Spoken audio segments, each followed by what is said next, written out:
everyone, welcome to Tathastu ICS. My name is Khushbu and in today's class we are going to do daily current affairs MCQs. So MCQs करेंगे. So I hope that आप सभी ने analysis जो है वो देख लिया होगा. एनालिसिस देखने के बाद यहाँ पे क्वेश्चंस आपको अटेम्प्ट करने हैं. एंड एक और पॉइंट है, एनालिसिस ये मतलब ये जो क्वेश्चंस हैं ये कोई ज़रूरी नहीं है कि पूरे के पूरे सिर्फ वही एनालिसिस से ही हो. कुछ पहले से भी, पहले के जो करंट अफेयर्स हो चुके हैं, जो भी न्यूज़पेपर में आ चुकी है, उसमें से भी रिलेटेड क्वेश्चंस हम पूछ सकते हैं आपसे. Okay, so be prepared for that particular thing. But बहुत सारी जो चीज़ें हैं वो हम एनालिसिस के पार्ट से ही लिए रहेंगे, राइट. सो इसमें कहाँ कहाँ से जो है वो जनरली चीज़ें पूछी रहते हैं. सो हम जो है इंक्लूड करते हैं द हिंदू, इंडियन एक्सप्रेस, ठीक है, एंड इसके अलावा PIB, राइट. तो ये तीनों के तीनों जो है उसको रेफर किया जाता है एंड अकॉर्डिंगली जो है MCQs बनते हैं एंड वही एनालिसिस में भी वही चीजें होती हैं. ओके, चलो, so let's get started. But before proceeding ahead with this thing, little bit of information. Information क्या है? क्योंकि सेशंस जो हैं वो बेसिकली जो क्लासेस है ना वो स्टार्ट होने वाली हैं. तो क्लासेस स्टार्ट हो रही हैं. कब से स्टार्ट हो रही है? एक तो ये स्कोर एनरिचमेंट प्रोग्राम है फिलॉसफी ऑप्शनल से रिलेटेड जो कि मैम ले रहे हैं, राइट. सो ये जो है आंसर राइटिंग प्रैक्टिस है, तो ये 18 जून से स्टार्ट हो चुका है. तो आप भी इसमें अभी भी पार्टिसिपेट कर सकते हैं. ऐसा कुछ नहीं है कि एकदम लेट हो गया है करके. तो जो लोग इस साल अपेयर कर रहे हैं वो भी इसमें ज्वाइन कर सकते हैं, प्लस जो नेक्स्ट ईयर अपेयर करने वाले हैं वो भी इसको ज्वाइन कर सकते हैं, बशर्ते आपकी जो फिलॉसफी ऑप्शनल हो. इसके अलावा फिलॉसफी ऑप्शनल 23 जून से स्टार्ट हो रही है. ऐसे एनहांसमेंट प्रोग्राम 24 जून से. एंट्रेंस टेस्ट है, please appear in this entrance test. आप जिस हिसाब से स्कोर करेंगे अकॉर्डिंगली आपको वहां पर ऑफ दिया जाएगा फीस को लेकर के. बाकी जो सारी क्लासेस हैं वो 26 जून से स्टार्ट हो रही हैं. और भी कोई डिटेल चाहिए तो tathastuics.com है, वहां पे जाइए एंड अकॉर्डिंगली वहां से जो है आपको जो भी इंफॉर्मेशन चाहिए आप वहां से देख सकते हैं. ओके, इसके अलावा डेमो क्लासेस चल रही हैं. आज मैम ने डेमो क्लास लिया है. मैम लिए थे on how to read newspaper. Okay, so कल भी कुछ इंटरेस्टिंग होगा, उसके अगले दिन भी कुछ इंटरेस्टिंग होगा टॉपिक जिसको कि पढ़ाया जाएगा, राइट. सो ये डेमो क्लासेस जो हैं वो आप लोगों के लिए एवरी डे 10:30 AM प्रोवाइड किया जाता है. Do come and join us offline. अगर जो भी लोग Delhi and near by places में रहते हैं वो इस चीज़ को ज्वाइन कर सकते हैं ऑफलाइन, या फिर अगर आप चाहे तो ऑनलाइन भी ज्वाइन कर सकते हैं. Okay, the details you can get it obviously from these numbers. सारे ये जो नंबर्स दिए हुए हैं यहाँ से आपको जो भी डिटेल्स चाहिए सब्जेक्ट से रिलेटेड, इन ये सारे प्रोग्राम से रिलेटेड, डेमो क्लासेस से रिलेटेड, एनीथिंग और द फीस से रिलेटेड, वो सारी चीज़ें आपको वहाँ पे मिल जाएंगी. Let's get started with the very first question over here. तो हमारा पहला क्वेश्चन क्या है? Which one of the following is not responsible for the origin of urban heat islands? इसमें से कौन सी चीज जो है वो बेसिकली रिस्पॉन्सिबल नहीं है? निम्नलिखित में से कौन सा शहरी उष्मीय द्वीपों की उत्पत्ति के लिए उत्तरदायी नहीं है? कौन से? High wind speed, atmospheric pollution, city buildings, central heating system of cities. So इसमें से कौन से जो है इसमें से कौन सा जो है वो एक्चुअली कंट्रीब्यूट नहीं करता है when it comes to the urban heat islands? ये जो पॉइंट है इस चीज से रिलेटेड. सो यहाँ पे जो आंसर है that is the very first one, तेज हवा की गति. अगर विंड बहुत ही ज़्यादा होगी तो obvious सी बात है जो हीट एक जगह कंसोलिडेट होकर के रखा हुआ है वो चीज़ वहाँ पर नहीं होगा. ओके, सबसे पहले तो देख लेते हैं कि इसका डेफिनेशन क्या है. व्हाट इज दिस अर्बन, ये जो अर्बन हीट आइलैंड है UHI, it refers to an urban or metropolitan area that experiences significantly higher temperatures compared to its surrounding rural areas due to the human activities. तो human activities की वजह से, यानी ये anthropogenic है. It means that कि हम humans की जो है activity की वजह से कोई चीज़ हमने करी है जिसकी वजह से जो शहरी एरिया है ये सिटी है, ठीक है, ये शहरी एरिया है जहाँ पे बहुत ही हीट अप हो जा रही है चीजें, जो है वो हीट अप हो गई हैं, यहाँ पे जो गर्मी है वो बहुत ज्यादा है, राइट। लेकिन वहीं पे ही अगर आप कंपेयर करेंगे इसके आसपास की जो गांव वाले एरिया है, यानी जो रूरल एरियाज हैं, those are not that heat up, मतलब वो इतने हीटेड नहीं होती हैं, वो उतने गर्म नहीं होते जितना कि सिटी है। लेकिन उसके आसपास की एरियाज जो है, रूरल एरियाज, वो उतने गर्म नहीं रहेंगे। इसके पीछे बहुत सारे फैक्टर्स हैं, बहुत सारे फैक्टर्स हैं, राइट। तो वो फैक्टर्स जो है मैंने एनालिसिस में आपको समझाया है, आप वहां से जरूर वो, आई होप सो आपने एनालिसिस जरूर देखा होगा। एक झलक जो है मैं आपको यहाँ पे बता देती हूँ कि ये जो है बेसिकली क्या रीजंस हैं इसके पीछे, कि अर्बन एरियाज जो है, मेट्रोपॉलिटन और जो सिटीज एरिया है, वो ज्यादा गर्म है as compare to rural areas. तो उसमें सबसे बड़ा रीजन तो आ जाती है प्रेजेंस ऑफ ट्रीज, ओके, तो बहुत बड़ी बात है। So the formation of urban heat, the formation of urban heat islands is primarily attributed to the modification of land surfaces in the cities। जो land surface है उसको किस तरीके से यूज किया जा रहा है, वो सबसे बड़ा important point बनता है। ये heat, ये जो cities की heating up हो रही है, heat हो रहा है, उस चीज के पीछे। Okay, now the factors contributing to UHI formation include the presence of dark surfaces, high thermal mass in buildings, infrastructure, limited vegetation cover, waste heat generated by human activities and the impact of a changing climate। climate change तो obvious सी बात है, ये सबसे बड़ा factor हो गया, okay, ये one of the biggest factor हो गया। उसके अलावा क्या चीजें होती हैं कि कोई डार्क सर्फेसेस हैं, कितनी डार्क सर्फेसेस हैं उसकी वजह से, क्योंकि आपने सोलर कुकर जरूर पढ़ा होगा स्कूल टाइम में, राइट। तो उसमें क्या करते हैं, सोलर कुकर ब्लैक कलर का होता है, so that heat can be absorbed, heat जो है वो एब्जॉर्ब किया जा सके ज्यादा से ज्यादा, इस वजह से। तो अगर डार्क सर्फेसेस ज्यादा हैं तो दिस इज वेरी ऑब्वियस कि वहां पे जो है हीट एब्जॉर्प्शन बहुत ज्यादा होगी। Thermal mass in buildings and infrastructure एक हो गया, लिमिटेड वेजिटेशन कवर, ये भी एक बहुत बड़ा फैक्टर बनता है, क्योंकि अगर वेजिटेशन कवर का मतलब है कि पेड़ पौधों का की मौजूदगी, जितनी कम पेड़ पौधे होंगे उतनी ज्यादा गर्मी लगेगी, क्योंकि होता क्या है, पेड़ पौधों की होने की वजह से एक तो छांव रहती है, ऑब्वियस सी बात है।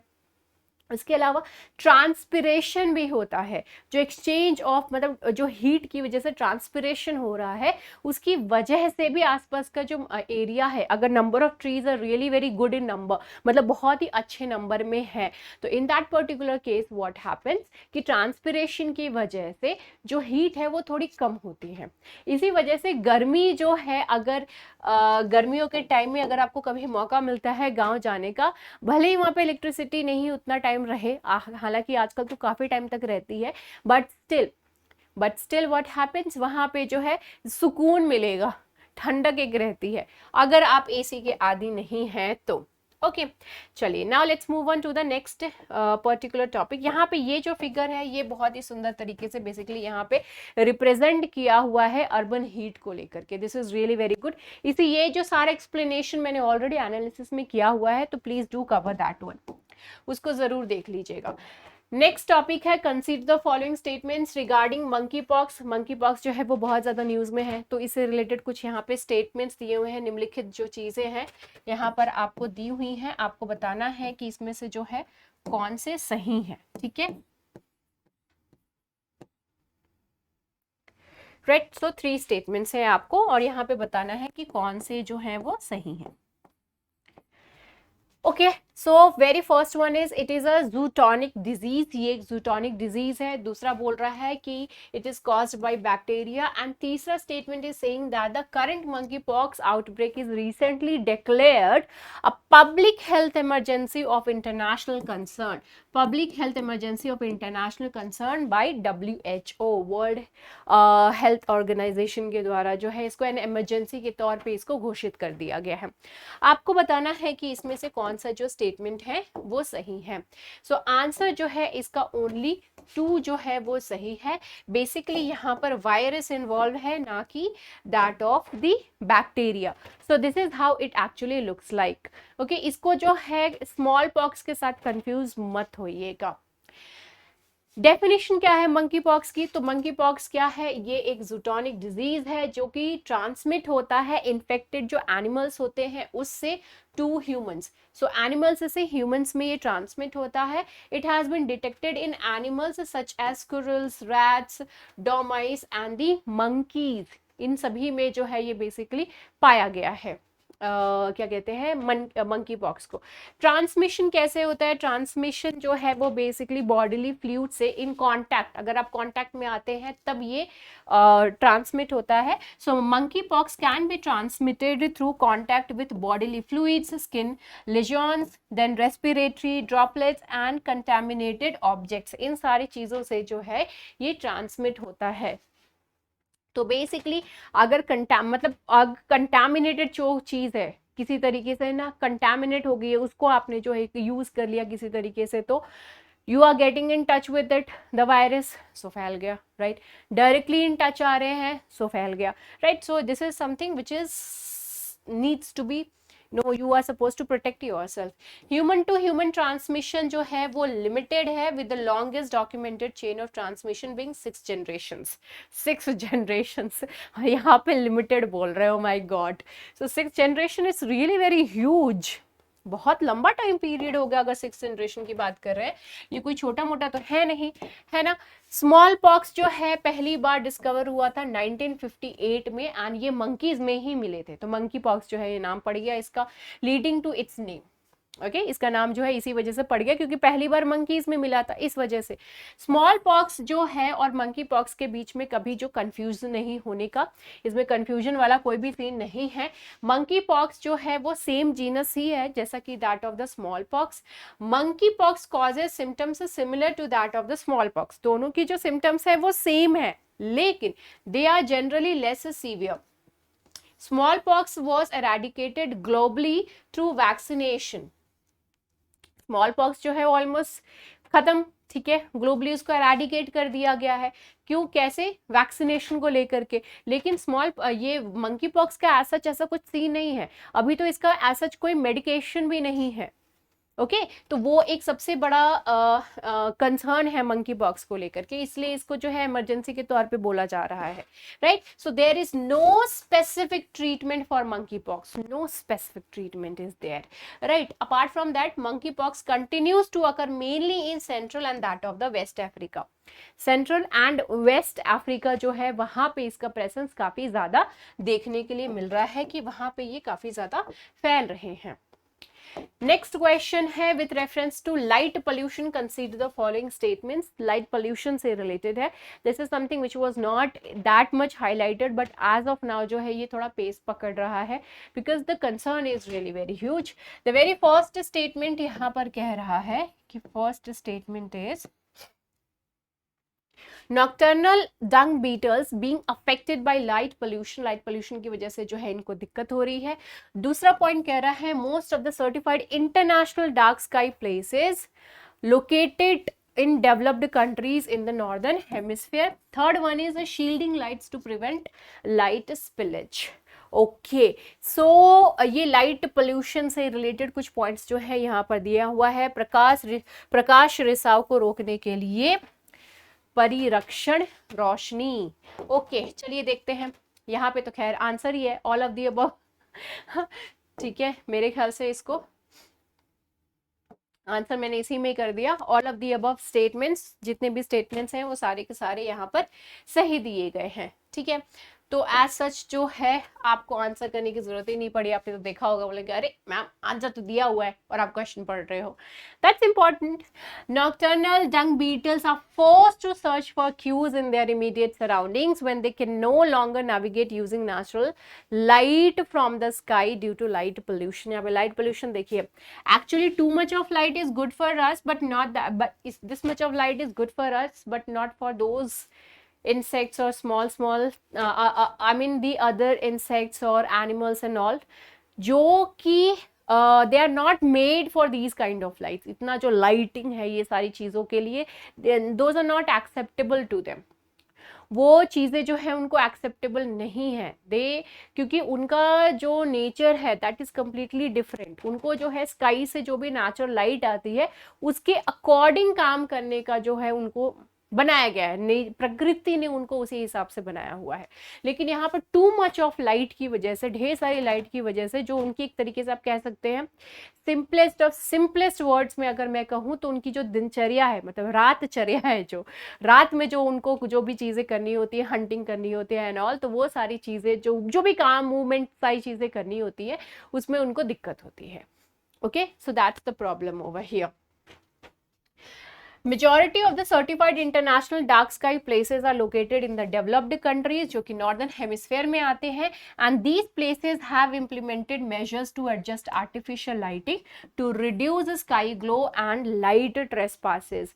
Basically ये जो प्लेसेस की बात कर रहे हैं, इंटरनेशनल डार्क स्काई प्लेसेस, ये बेसिकली वहाँ पे लाइटिंग्स हैं लेकिन उसको इस हिसाब से कवर करके रखा हुआ है, उसको इस हिसाब से उसकी लाइटिंग्स को फोकस किया गया है जिससे कि वहाँ के आसपास में जो भी, जैसे कि ये बीटल्स है, राइट, इस टाइप के जो दूसरे इंसेक्ट्स हैं या फिर जो भी हैं बर्ड्स एनिमल्स जो भी हैं, तो उनको किस तरह कोई भी डिस्टर्बेंस नहीं हो, एंड प्लस जो उसका पर्पस है लाइट का वो भी हो जाए, प्लस इनका जो पर्पस है वो भी जो है वो फुलफिल हो जाए, right. So that is what is, and it is being basically done by shielding the lights in various ways. Next question is, right to privacy is protected as an intrinsic part of right to life and personal liberty. Which of the following in the Constitution of India correctly and appropriately imply the above statement? कौन सा जो article है basically इस line को के बारे में बताता है एक तरीके से, ठीक है। तो निजता के अधिकार को जीवन और व्यक्तिगत स्वतंत्रता के अधिकार के आंतरिक भाग के रूप में संरक्षित किया गया है। भारत के संविधान में निम्नलिखित में से कौन सा उपर्युक्त कथन को, ये जो कथन है उपर्युक्त कथन को सही और उचित रूप से लागू करता है? तो कौन सा है? आर्टिकल 14, 17, अनुच्छेद 14, 17, 21, 24, और इसमें क्या है, डीपीएसपी भी दिए हुए हैं, अमेंडमेंट भी दिए हुए हैं। तो आपको बताना है कि इसमें से जो है कौन सा बेसिकली सही है। This is quite easy. Answer इसका ऑब्वियस सी बात है कि आर्टिकल 21 ही रहेगा, तो इसके साथ जो भी दिया हुआ है that is correct over here, अगर आपको आर्टिकल 21 के बारे में पता है तो। Okay, right to privacy article 21 से रिलेटेड है। So right to privacy and its protection article 21 से रिलेटेड है। ये इस चीज में दी हुई है, and it is recognised as the one of the fundamental rights guaranteed by the constitution. Fundamental right है अपना, right to life and personal liberty, अपनी जिंदगी का अधिकार। तो इसी चीज के ऊपर डिबेट चल जाती है कि राइट टू लाइफ है तो राइट टू डाइट वाला टाइप भी होना चाहिए, कि मेरी जिंदगी है, मैं अपनी जिंदगी को कब खत्म करना चाहता हूँ या फिर नहीं अपनी जिंदगी जीना चाहता हूँ, तो उसकी भी डिसीजन लेने की जिम्मेदारी मेरी होनी चाहिए, उसका भी रिस्पॉन्सिबल मैं ही होना चाहिए। इस टाइप की डिबेट भी इस चीज को लेकर के चलती है। खैर, दैट्स अनदर मैटर।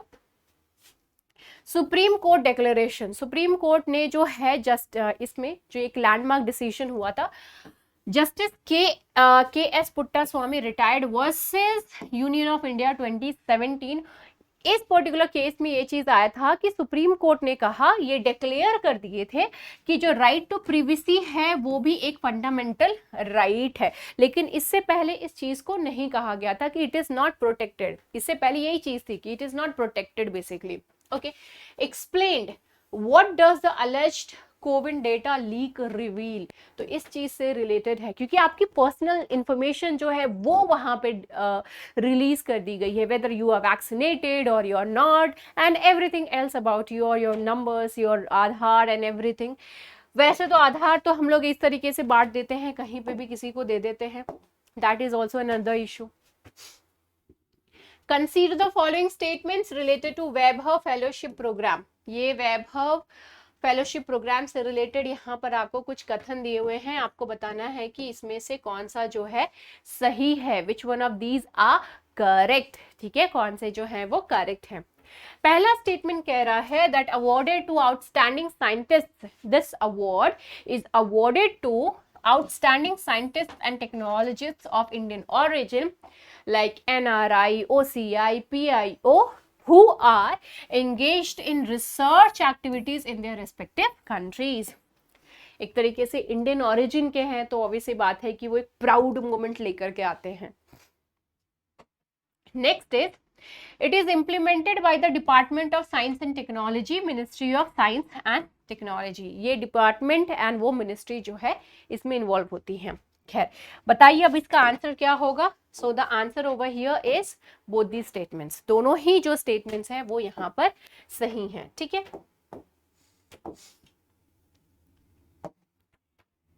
सो ये जो वैभव फेलोशिप है ये दिया जाता है किनको, आउटस्टैंडिंग साइंटिस्ट या फिर जो टेक्नोलॉजिस्ट हैं जो बाहर रह रहे हैं, इंडियन ओरिजिन के हैं लेकिन बाहर रह रहे हैं, PIO हो, NRI हो, OCI हो, ये सभी जो हैं. इसका एम क्या है, to improve the research ecosystem of India's higher education institutions by facilitating the academic and research collaborations between the Indian institutions and the best institutions in the world. तो एक तरीके से collaborate करके जो है काम करने के लिए ये एक जरिया है जिसको कि बनाया गया है, विच इज़ क्वाइट गुड, क्योंकि बहुत सारे इंटेलिजेंट पीपल हैं जो कि यहीं पे ही हैं. They don't want to go anywhere else, they want to be here only. तो इस टाइप के लोगों के लिए इट्स गुड, क्वाइट गुड. और इंडिया के लिए बेसिकली बहुत ज़्यादा अच्छी चीज़ है. Researchers from institutions featured in the top 500 QS world university rankings are eligible for this particular fellowship. So Vaibhav fellowship program. Next question is related to geo heritage tag. इसमें से किसको जो है natural arch, biggest natural arch है and उस चीज से related मतलब वो है. Which natural arch in India is proposed to be declared as the biggest natural arch with the geo heritage tag. Bharat में किस प्राकृतिक मेहराब को जियो हेरिटेज टैग के साथ सबसे बड़ा प्राकृतिक मेहराब घोषित करने का प्रस्ताव है? आपको बताना है इसमें से कौन सा है. सो इसका आंसर इज ऑप्शन ए. ठीक है, सुंदरगढ़ नेचुरल आर्च. तो यहाँ पे आप इसकी जो इमेज है ये देख सकते हैं. ये नेचुरली बना हुआ है, एज सच कोई इसमें ऐसा कुछ भी नहीं है कि ह्यूमन ने बेसिकली बनाया. So you can see the arch, this is the one. ठीक है, ये जो है this is naturally made. Okay, naturally जो है ये बना हुआ है. तो इसी को ही जियो हेरिटेज टैग जो है वो मिला है. अब ये जो जियो हेरिटेज साइट्स कौन सी होती हैं, एक कोई ऐसी साइट जो कि एक्सेप्शनली, बहुत ही एक्सेप्शनल हो, जियोलॉजिकल साइट है एंड एक्सेप्शनल हो, कुछ खास बात हो. जैसे इसकी खास बात है कि नेचुरली इतना बड़ा आर्च बना हुआ है, उड़ीसा में है ये.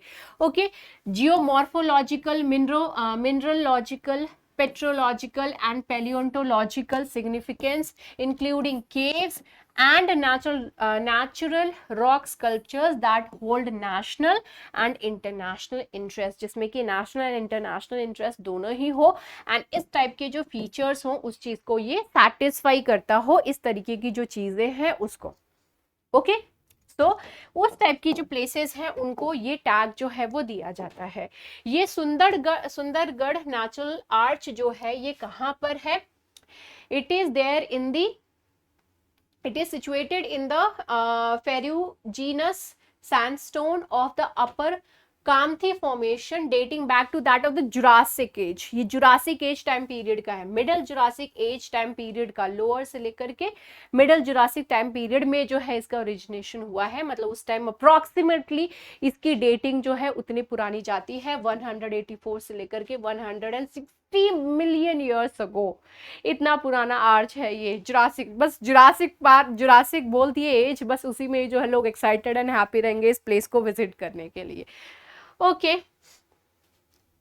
so this is it related to this thing. Let's move on to the next question. Which country's border is along the Evros River, which was recently in the news? Evros River के पास जो है इसमें से कौन सी country की border लगती है? हाल ही में खबरों में रही एवरोस नदी के साथ किस देश की सीमा लगती है? टर्की, मिस्र, लीबिया, रूस। Turkey, Egypt, Libya, Russia. कौन है इसमें? So answer is Turkey. ठीक है, आंसर क्या है? तुर्की, टर्की। सो यहाँ पे आप ये रिवर देख सकते हैं। ठीक है, ये जो रिवर है Evros river, right, I hope it is visible proper तरीके से। ये बुल्गारिया है, ठीक है, ये हो गया, this is Greece, you can see, and here you can see this is Turkey. तो ये कहाँ कहाँ कौन कौन से रिवर, ये जो रिवर है कौन कौन सी कंट्री के बॉर्डर्स पे जा रही है? तो ये बॉर्डर्स पे फ्लो कर रही है ग्रीस और टर्की। अगर एक तरीके से आप देखें तो ये ग्रीस और टर्की की बॉर्डर डिसाइड कर दे रही है ऑलमोस्ट।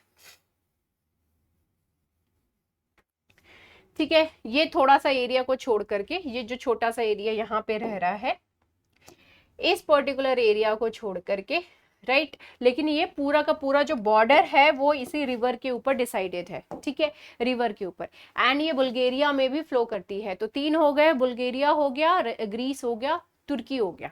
ओके, बॉर्डर की बात करें कि ये कौन सी कंट्रीज के बीच में ये फ्लो करती है, कौन सी कंट्रीज का ये कौन सी रिवर जो है वो ग्रीस और तुर्की के बॉर्डर पे फ्लो करती है, तो ये एवरोस रिवर ही है। सिंपल सा है। ओके, किसी भी तरीके से यहाँ पे क्वेश्चन बन सकता है। एंड ये अभी न्यूज में क्यों है? क्योंकि बहुत सारे लोग जो है माइग्रेंट, वो ग्रीक के वहां पर जो है कोस्ट पे बोट जो है पलटने की वजह से काफी लोगों की जान जाने का खतरा जो है वहां पर निकल करके सामने आया है ये न्यूज में। Consider the following statements related to cookies. Cookies मीटीज जो है वो फिर से न्यूज में है ना, फ्रंट पेज पे ही दिया हुआ है द हिंदू के आज के। पहला है the original inhabitant of Myanmar only. Cookies जो है वो म्यांमार के ही ओरिजिनल इनहैबिटेंट है।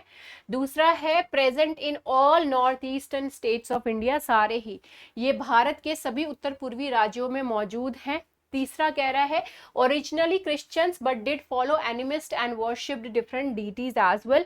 मूल रूप से ईसाई हैं लेकिन एनिमिस्ट का पालन किया है इन्होंने, और विभिन्न देवताओं की भी पूजा करते हैं ये लोग।